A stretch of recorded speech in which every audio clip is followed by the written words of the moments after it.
Ari kuswima ka. Famba. Awu munhu akatobara igozva. Akatotsika pasi kamo. Mishonga yake. Akatotsika pasi. Hey.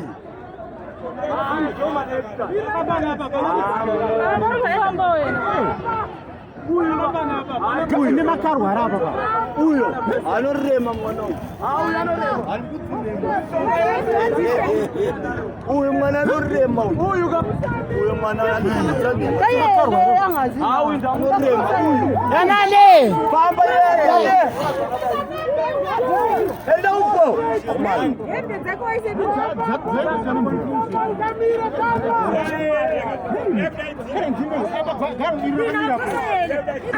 Abu Daud.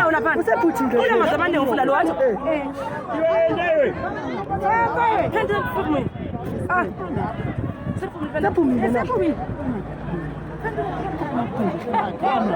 Akaona hata kongomani. Akudeso. Sitaka basa manje. Uyu anishayi hombe. Uyu mwana alikuwa na story munhu. Asi munhu. Asi munhu. Hayi. Asi munhu akuna munhu akada. Unobata munhu akubuda.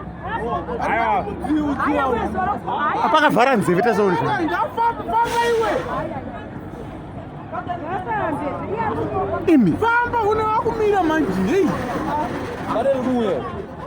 Famba ubude iwe. Famba. Unozoti gari unobata munhu akubuda. Famba iwe. Famba iwe. Manaka. Famba buda. Asikutoda.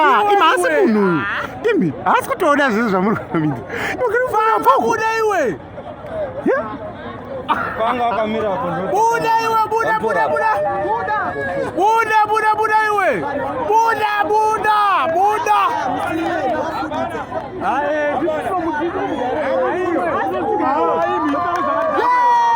Mwana munhu kudhara.